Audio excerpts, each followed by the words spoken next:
Sit right down and I'll show you where my dreams began. I'm Michael Dugan, your culinary host, guiding you through the chef's journey. Join me at the chef's table, where you'll experience stories, secret sauces, signature dishes, and kitchen disasters.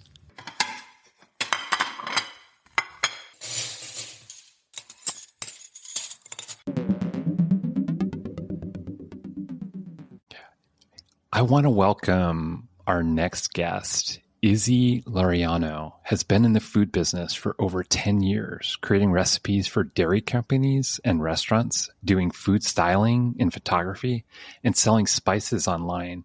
She's recently started Chili Asylum, an institution dedicated to marketing fresh chilies and chili products sourced directly from Filipino farmers. Isi says she learned everything she knows about cooking from her Nanay, grandmother, who she watched cook fresh lunches and dinners every day growing up. Isi loves cooking and serving the local, regional food she grew up eating, and Isi enjoys collaborating with other chefs and food lovers in the food business to create new and delicious food. Chef Isi, welcome to the show. Thank you so much, Michael. Well, let's kick it off and let's start out with, tell me about where you live in the Philippines and what it's like around you. So what I think our listeners want to hear or feel is what they can see, what they could hear, and what they could taste and experience. Oh, okay. Well, I grew up in a little fishing village called Malabon. So it's one of the smallest towns in the Metro Manila, in the whole of Metro Manila. Because Manila is the capital, which is right smack in the middle of Metro Manila. We're up north of that.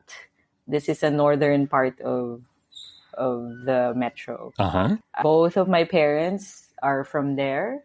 I live with my grandparents ever since, until we had to transfer here in Quezon City, which is the largest city in the metro.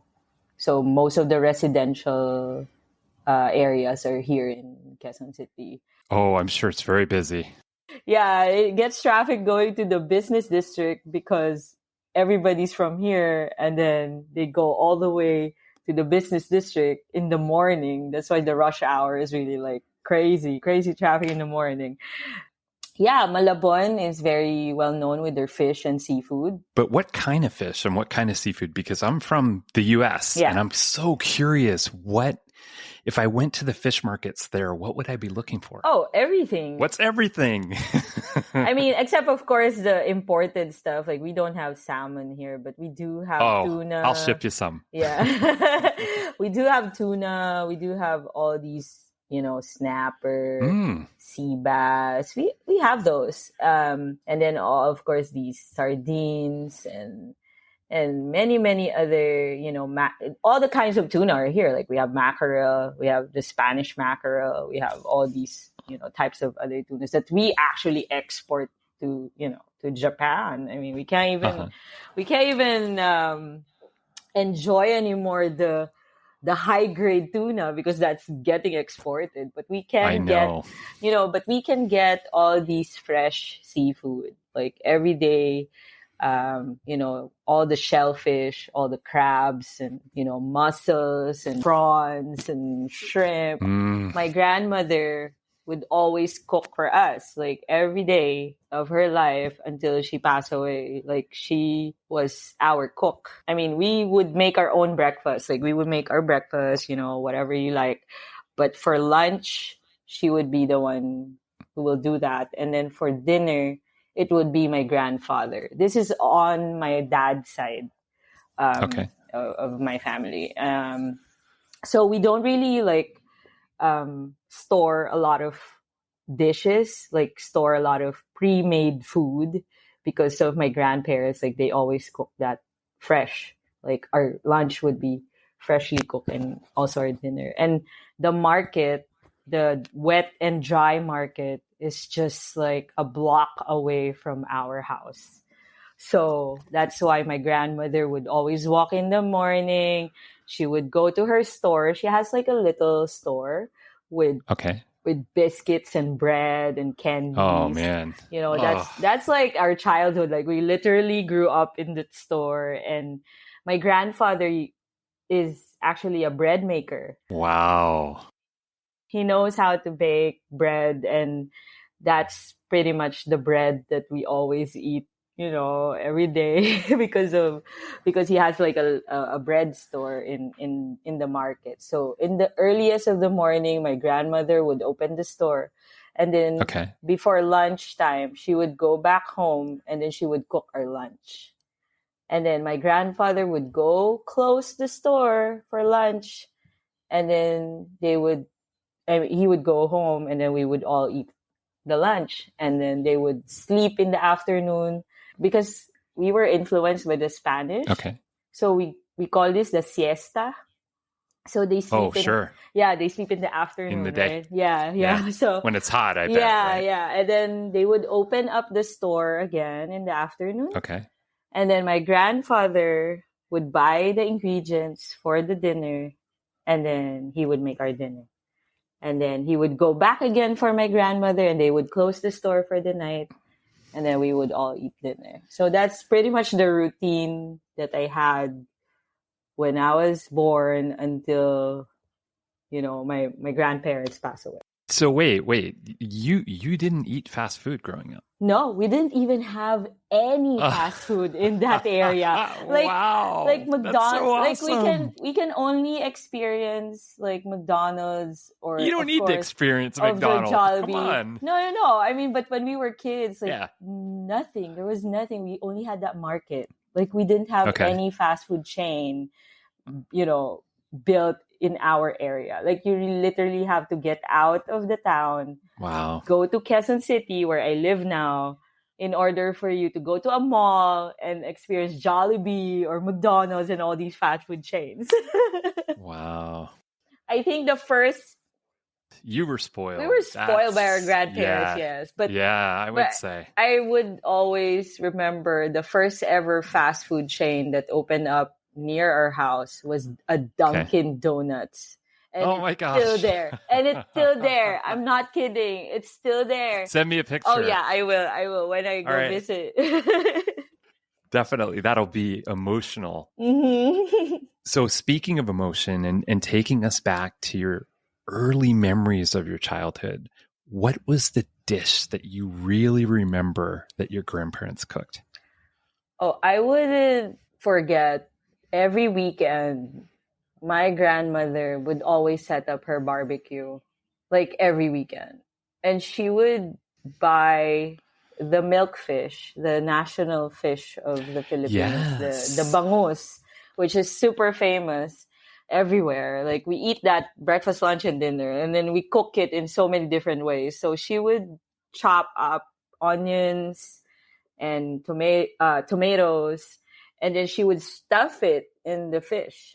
So she would butterfly the milkfish, and she would stuff it in the fish.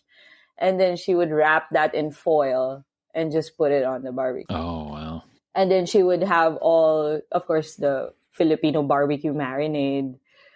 She would make that, and then she would make pork barbecue and like pork belly, like marinated in the marinade, and then we would just barbecue that.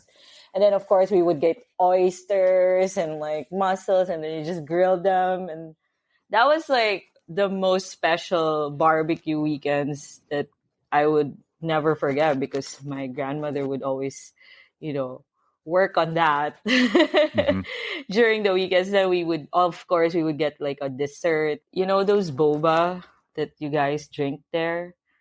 Like with gelatin, like with those boba. Yeah, my grandmother would make that. We call that sagot gulaman. So sago is the tapioca, the boba, and then gulaman is the gelatin. That has like a sugar syrup, and then just put a lot of ice. I like the mango and the taro.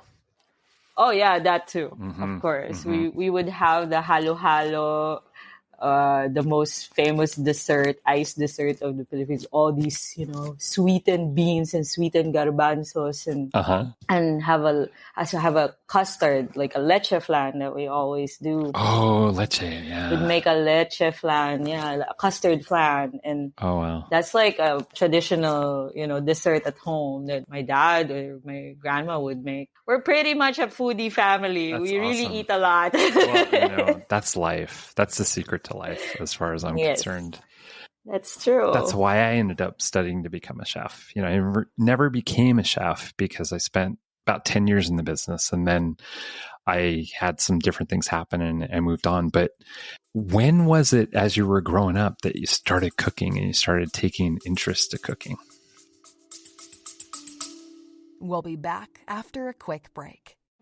You don't know what to make for dinner again? You want to explore new cuisines but you don't have time? What if you have new inspirations and we provide you with the ingredients and recipes? We know you want to travel, learn new foods, explore the world, but life's responsibilities keep getting in your way.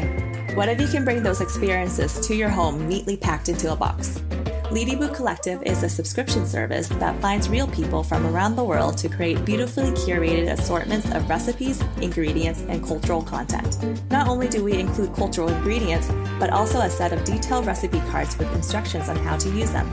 Each box also has a QR code that, when scanned, takes you to tons more global exploration to immerse yourself in. Everything from film to lifestyle, art to history, it all can be found here. Live your life to the fullest. Subscribe now and don't miss out on the next cultural adventure. Ladybug Collective. Always exploring.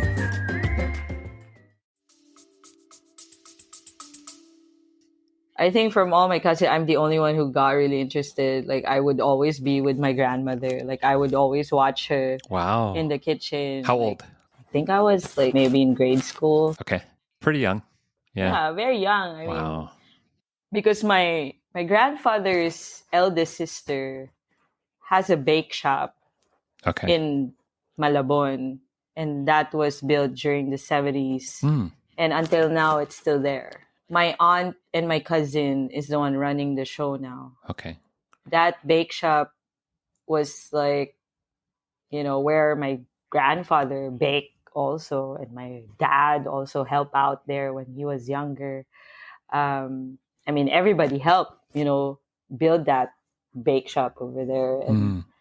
And it's like, part of our foodie history, or my foodie family history. Definitely. Because we literally, every Christmas time, we would all be there in the restaurant, in the bake shop. Wow. And then not only they do bake, they also have food, they serve lunch and also snacks.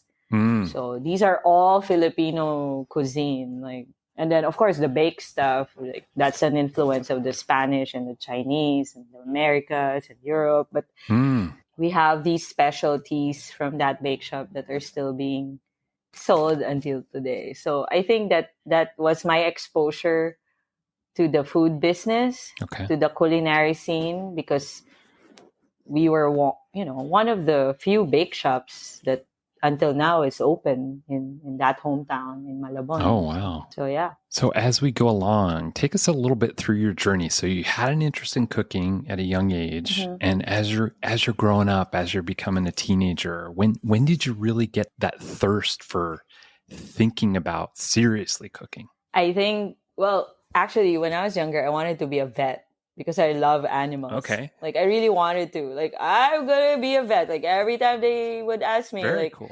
What are you going to do when you grow up? Like, I want to be a dog doctor, like a vet. Like, I just want to be with animals. But I guess that changed. But I was supposed to take marine biology in college, but I didn't get it. Oh, I studied marine biology. Oh my gosh. No way. Really? Yeah. But I wouldn't have seen what you would see in the Philippines. I mean, come on, here. Nothing's that exciting. I mean, but there, oh my gosh. But I didn't get it. So I went to the business course. I went to business management instead because my parents' business is in the medical business. Yes. So, of course, they were trying to brainwash me to like just be part of the family's business, just be in our office and like that. But I didn't want it. After college, I went to travel. I went to the States. Oh. And that's when I got more exposure in, the culture of food, the culinary schools over there. Because during that time, there was only one culinary school here in the Philippines. Oh, okay. During that time. That was like 17, 18 years ago. There was only one existing. I mean, there are like cooking schools like for mothers and stuff like that, but there was only one, like a formal culinary school here. And then when I decided to come back here, I was supposed to study there. Like I was telling my parents, hey, maybe I should just study here. But then again, when I saw the prices, I was like, no, I'm just going to go back to the Philippines. I'm just going to study again. Okay. So when I came back here, there was an international school for culinary arts that was about to open. Yes. And that's where I went. Okay. This is like after, graduating from Business the university school. already. Yeah, I'm done with that. And then I was just like, doing whatever. I actually my first ever job was a call center. Oh. And then that's when I went to the States, and that's when I decided, hey, I want to go back to school. I want to do culinary. I didn't want to do pastry because that was already part Of the family. of the family. Okay. So I went to the culinary arts instead. So I thrive in the school. I was like one of the top students. Really? Oh, wow. That's fantastic. Yeah, I graduated from the first batch. I mean, I wasn't really an achiever when I was studying, but when I got into the culinary school, I didn't realize that, oh, this is actually what I really wanted to do. Like, this is where I excel. Like, I didn't realize that, this is something that I can actually get something out of. And it's very rewarding to be able to cook something and then get a high grade and, excel in that field. So that's when I realized that this is really what I wanted to do. Of course, my parents were like, this is not what they were hoping for. It's risky. It's tough. Of course, that was like my turning point. Like, this is really what I wanted to do. And then after culinary school, I actually worked for the same culinary school. Oh. I work as a faculty assistant. Okay. I was there for a few years. So I love to teach. It's awesome. No obstacle in doing these things. It's still about food.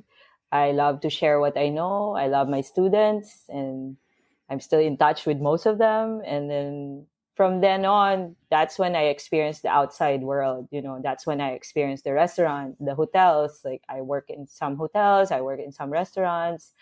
I kind of miss it, actually. Yeah. I miss the pressure. I miss the, working in a team, something like that. But I know what you're saying. Once it's in your blood for life. yeah. But then again, I decided that I'm going to open up my own, like a home-based business, because I was a single mother during that time already. And I told myself, you know what? I cannot see my kid anymore because of all the work, right? The schedule of being in the kitchen, outside. So I decided to open up my business. That's when I started Chili Asylum. And then now I have 2 other brands. Tell us about that. Tell us about Chili Asylum and your other brands. Why don't share with us? Oh, yeah. Well, Chili Asylum was like kind of just started because, me and my friends are like drinking and cooking here at the house. Okay. And then I love spicy food. They all love spicy stuff. So I started doing bazaars. So I make my bottles, I make my spicy condiments, and then I make a chili con carne. I make all kinds of chili con carne, and then top it on rice or top it on nachos. And then, I was just doing all the bazaars, like pop-ups, like weekend markets. Wow. That's where I started. And then, of course, when Instagram happened, I started posting there all my work. And then, Instagram was so young at that time. And then I guess because of that, and because I was doing all these bazaars, I got to be known in the home-based business world because not everybody can actually do that Okay. over here. It's either you work in a restaurant or you open a restaurant or Really? you just really have the time or be an employee. You just cannot like just open up something like that unless you really have your own space, your own time, your own money to actually open up a brand and make it flourish like this. So that was back in 2003, 2004. That's when I, decided, hey, I'm just going to be at home, be a full-time mother and just open up a business. And from Chili Asylum, I started making these all-natural ketchups. I called them Hainan ketchup. Yes. So these are, most of my condiments and my ketchups are all vegan friendly. They're all healthy. They're all from scratch. I just use whatever we have here in the Philippines. I think that became my advocacy. Like, I just want to use what, my friends would grow in their farms, all these farming communities that I've worked with. I just want to use whatever is available and then let's make a product out of it. Yeah. I guess that's why I have all these products and not just one product because I just want to maximize what is available. Okay. And to preserve also what these ingredients are because we have so much here. I think a lot of people don't realize that we have so much. I don't know why we're importing stuff. Really? We're an agriculture country. I don't know why they've been importing stuff over here. I just don't get it. But because of that, I just stuck with this. This is really what I get my money. It's enough for me and my son. I did not stop being part of these bazaars and these pop-ups. I collab with my other chef friends. Like, hey, maybe this can be part of your restaurant or like, there's all these local grocery stores that sold my bottles as well. So I just pretty much supplied. Wow. Went to the supply chain of, bringing my products available to the people. And then from there, I have another brand, which is called Eat Matters. So Eat Matters I decided that this will be the mother brand of everything that I do in the food business. So right now, that's really what I'm using now. So I'm, every time I collaborate with somebody or I do a kitchen takeover or I cater to somebody's, event or party. And me being a private chef to, some clients, that kind of became the umbrella brand of all the things that I do. So during the pandemic, of course, I did private chefing for some celebrities, for some VIPs and, clients because I was really focusing more on the personalized diet meals and services, something like that. So I eventually, that was the thing that I was doing during the pandemic because I cannot do tourism. Right. I cannot do the pop-ups. There were no bazaars happening. The restaurants were closed. I remember talking to you about this and I was worried about you and you're like, I'm doing okay, but I got to think differently. And, you pivoted during the pandemic. And for people that are listening, this is a creative way to take being a chef and survive.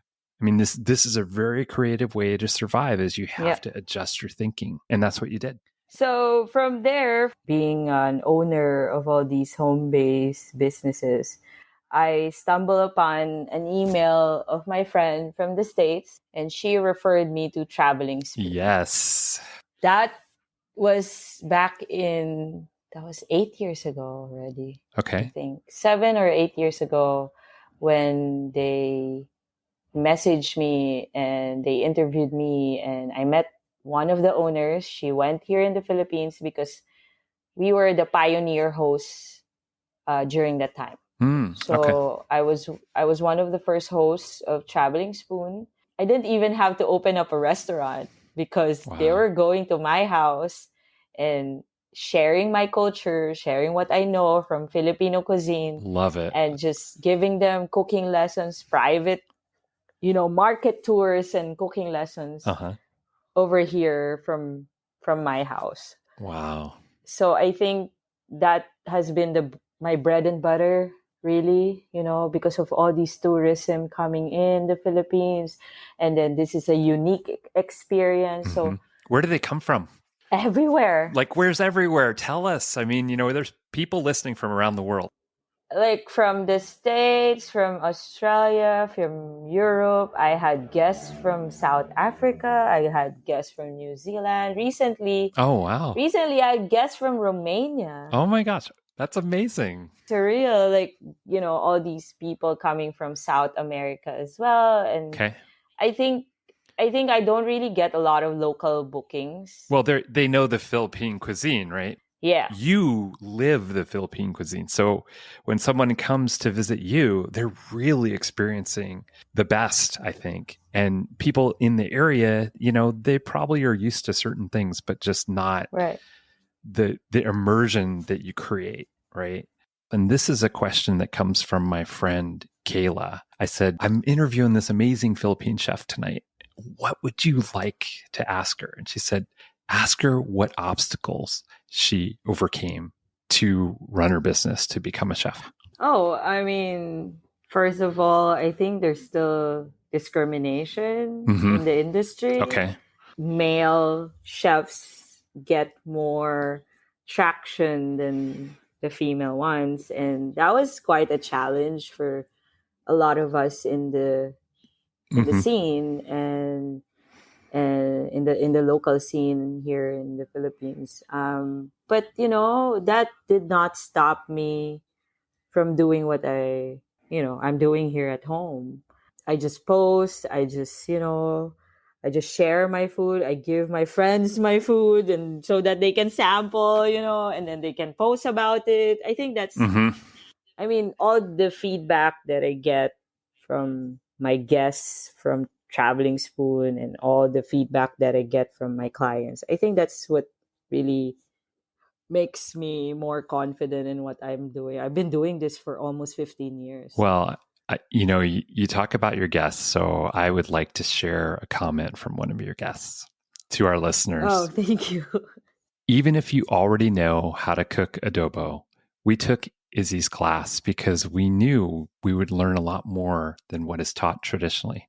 Let's just say we got more than what we expected. We learned history. We toured the different methods of the major island groups. But most of all, we got to know a cool Pinoy. Thanks, Chef Isi.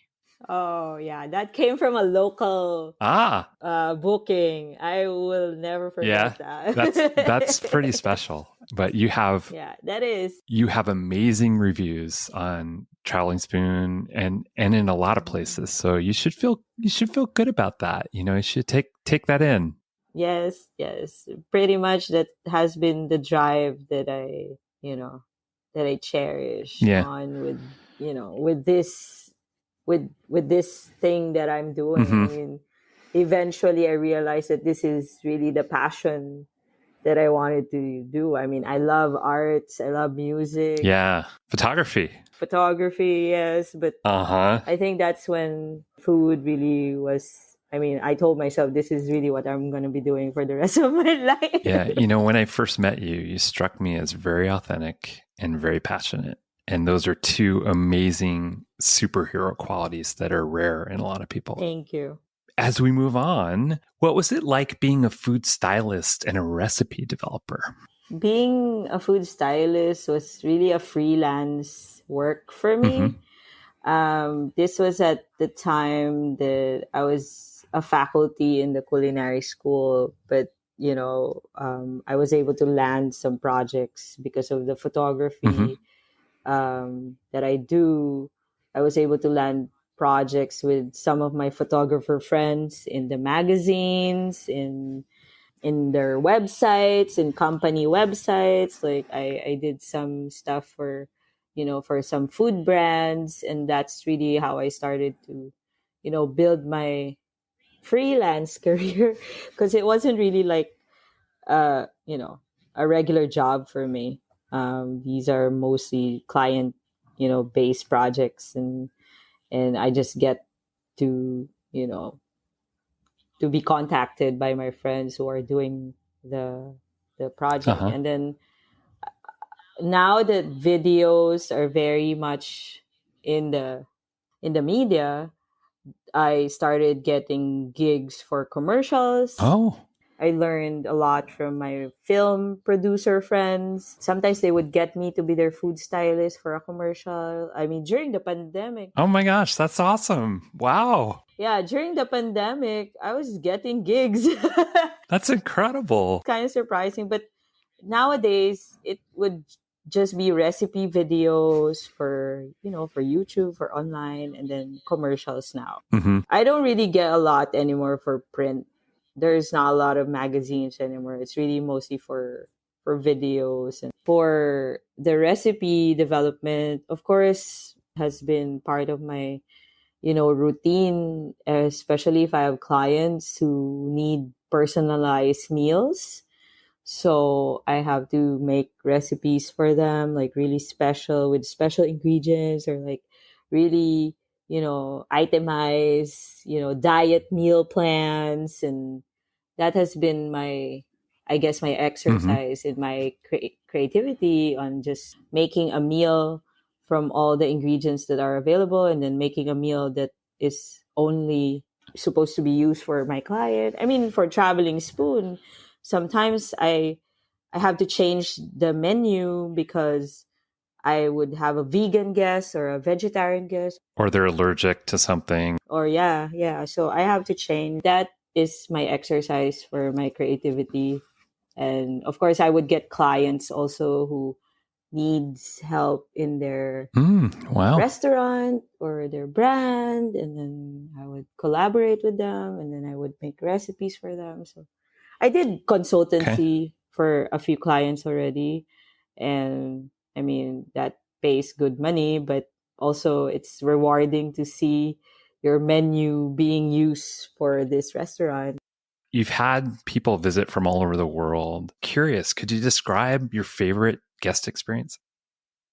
I think my most favorite guest would be, I had a deaf guest. He was a chef, and I had to get a sign language translator. It was pretty cool to actually teach somebody, but honestly, we didn't really have to have the sign language translator anymore, because food is already a language, and we already understand. Food is a universal language. Yes, and we already understand what we're supposed to do, because so it was actually quite amazing to have that very unique guest coming from the States, went all the way here to be able to know what Filipino cuisine is. So I think those are one of my favorite.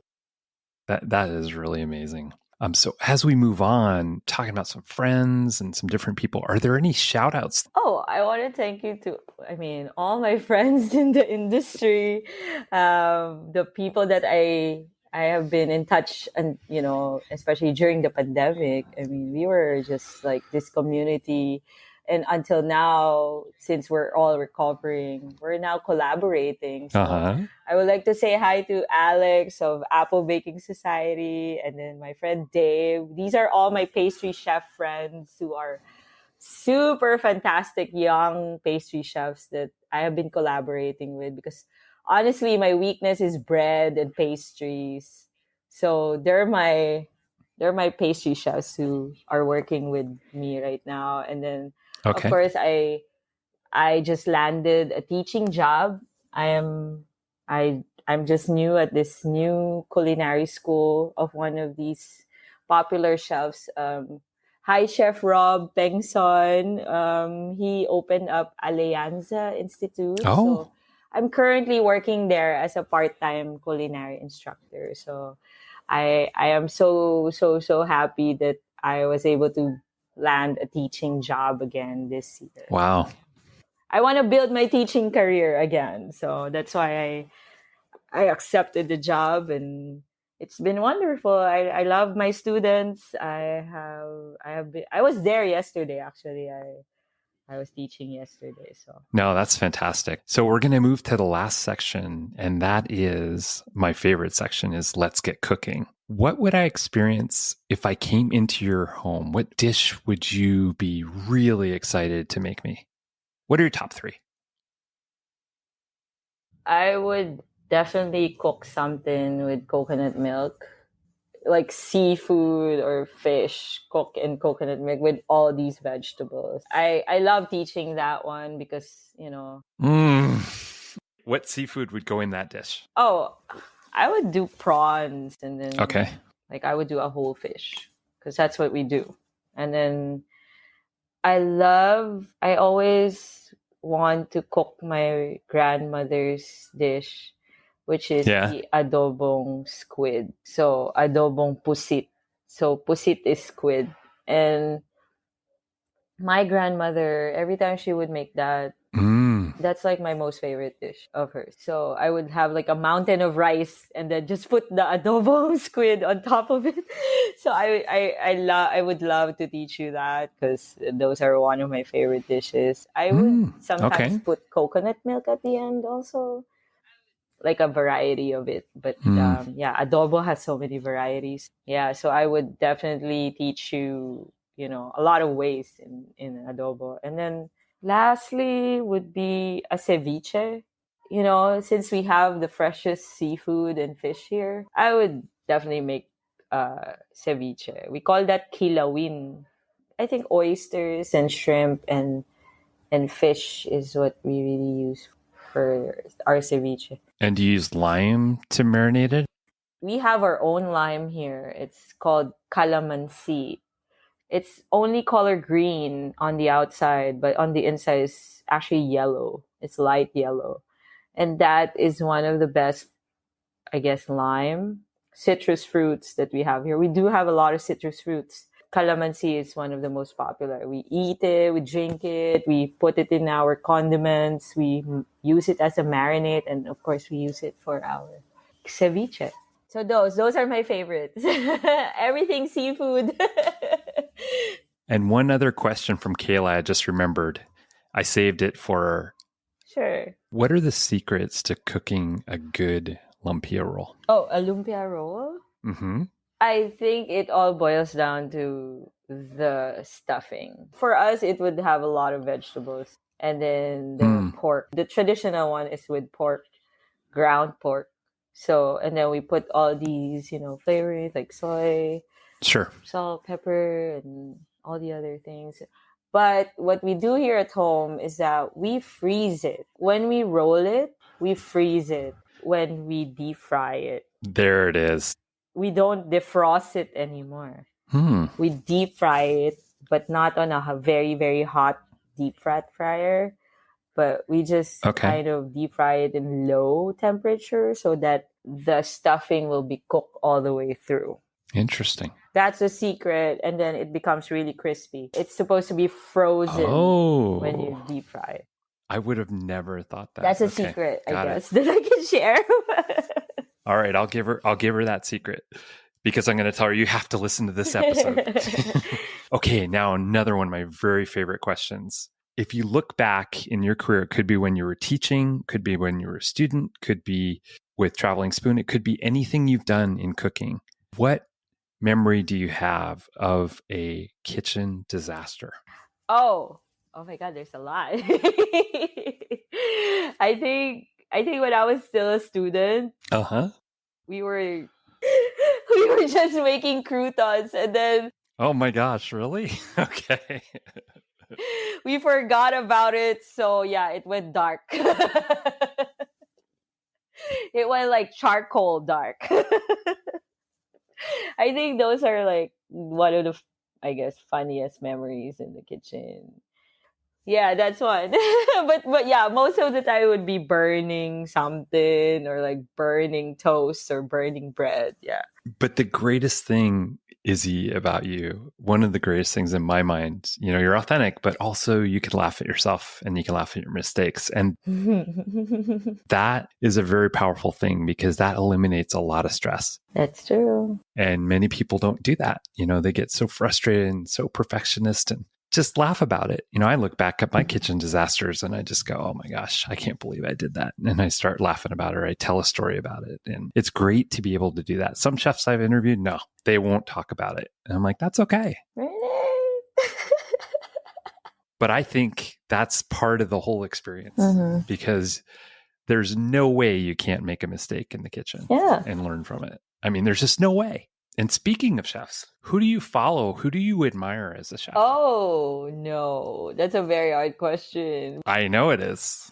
I mean, I was really into Anthony Bourdain. Me too. All his writings were like just amazing. Like I have Epic. all his books. Yeah. But I follow Gordon Ramsay. I mean, I watch the Hell's Kitchen. I like watching that pressurized kitchen. Did you ever imagine yourself? In Hell's Kitchen? No. No. No? Okay, good. You're safe. I don't think so. I don't really want to be on TV, honestly. Like, I love to promote what I do, but I don't think I need to promote anymore. My face online. I don't think so. Okay. Gordon Ramsay. I love watching the Iron Chef. I like those chefs. I do have a lot of chefs that I follow, and just especially the ones who do the molecular gastronomy stuff. Like those are my frustration. Like I wanna do something like that. That's like a totally different path and world already. But of course, when I was studying in the culinary school, I was, dreaming of working for, Noma or like all these molecular, gastronomy restaurants out there. Was like Michelin stars. And, right. I'm sticking with my comfort food. I'm sticking here with my Filipino dishes. And I think what I also do is very, very unique and special. So oh, definitely. those are just inspirations for me. Right. Final question or two. Sure. How can we support you across the globe as a community? Oh, I would just love for you guys to talk about Traveling Spoon. I mean, if you have friends who are coming over here in the Philippines, just let me know. I would be the tour guide. I would, recommend all the best places. Oh my gosh. It's really what I have built during, being a host for Traveling Spoon. I have all these. I can't wait. Oh yeah, it's really a pleasure. You are truly a voice for chefs for the world and an inspiration to so many people. Thank you again for coming on the show. Thank you, Michael. Hope to see you someday in Seattle. And Beans, just let me know when you guys are gonna come over. Thanks for joining us today. Follow us on Facebook. Find our website in the show notes. Subscribe on Spotify, iHeartRadio, or wherever you listen.